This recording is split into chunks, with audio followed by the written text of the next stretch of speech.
Hello, everyone. I just wanted to make a quick video to make some comments or explanations of this week's materials, which are three cases from the BER, which is the Board of Ethical Review, for the NSPE, which is the National Society of Professional Engineers.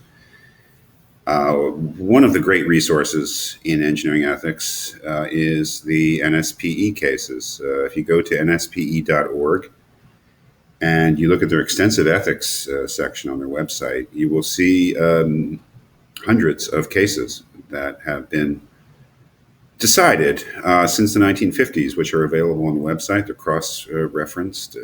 They're arranged in different ways. You can look them up in different ways. And it's really quite remarkable.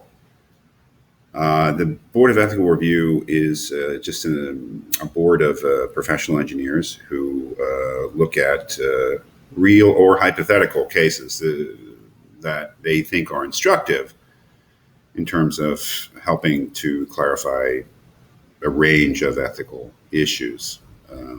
The Board of Ethical Review has there's no sanction that goes along with it. I mean, everything's anonymous.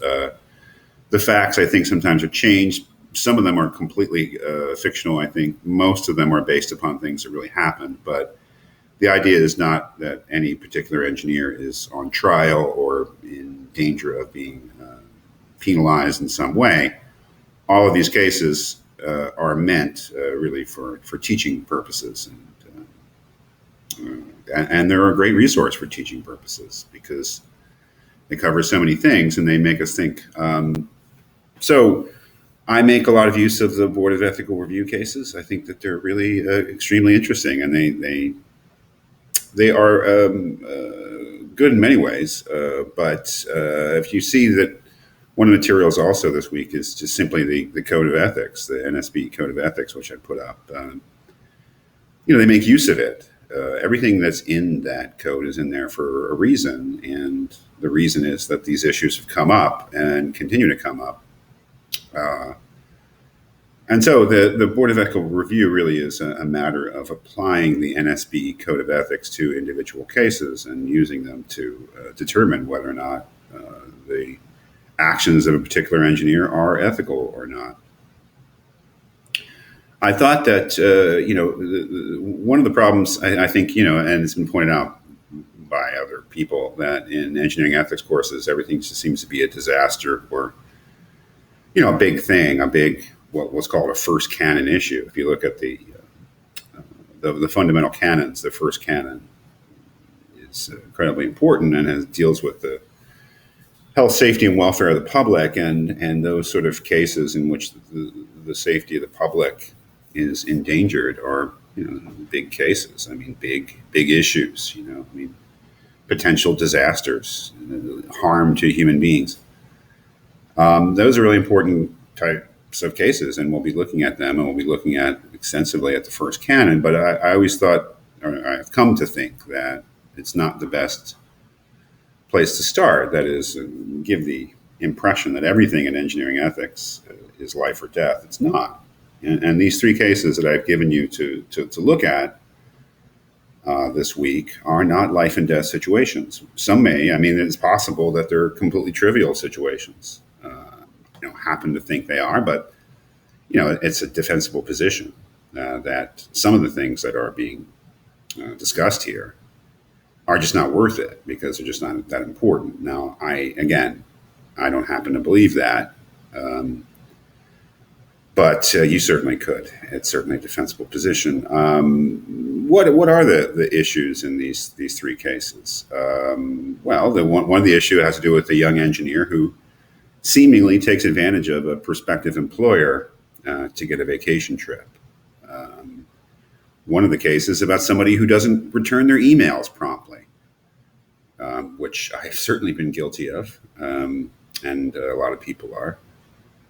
But it's a client email and client phone calls, phone messages that don't get returned for a matter of weeks at some cost to the client, which makes it seem maybe a little bit more important. And then finally, a case about somebody who's doing some work on their own and sort of starts their own company while they're employed full time and the ethics of that.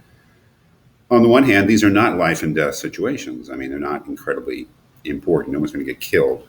No one's going to be harmed because of anything anybody's done here. On the other hand, I think that they're really just maybe because they're not don't deal with these sort of drastic things that they're very instructive. Because after all, what do we get sort of coming out of the first 2 weeks? The readings I've given you, really the whole notion of a profession and being a member of a profession. And I think to a certain extent, what does it mean to act as a professional in that more rigorous sense, I would say, of professional, not like professional musician, professional athlete, but professional in the sense of member of profession. What does it mean to act as that? What does it mean to act unprofessionally? You know, what sort of standard do you need to hold yourself to act as a professional? Taking advantage possibly. The facts are a little murky in relation to this question, but taking advantage of an employer for to get a trip, taking advantage of a situation, and is that the way that a professional acts or should act? All of us in our lives have ducked people or just been lazy or failed to live up to some minor obligations, if not major ones. Every human being has, and it's part of being human. We're not perfect, and some of us are very imperfect. It doesn't mean that we're not good at what we do or valuable people, but what happens when you're a professional? I mean, not returning an email in some situations is triviality. Not returning an email or a phone call in other situations may, because of the relationship between professional and client, may rise to the level of an unethical act or omission. I don't know. Interesting. The last case, the one having to do with creating your own practice independently of your company that you work for, is also interesting. I mean, most people would say that what I do outside of my job is no one else's business, as long as what I do is not a direct harm or threat to my company or whoever I work for.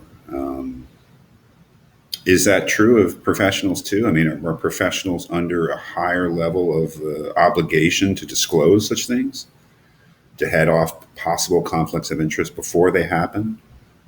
I don't know. It's a very interesting question because in some ways it just seems intrusive.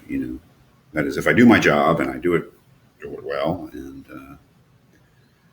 and then what I do on my spare time, again, as long as it's not harming the company, would seem to be nobody's business. Well, that's certainly not the attitude or the conclusion that the Board of Ethical Review comes to. It's extremely interesting. Board of Ethical Review opinions, they have a conclusion, and they have to. They have to weigh in and say, whether what an engineer did is ethically sound or not. Just have thumbs up or thumbs down.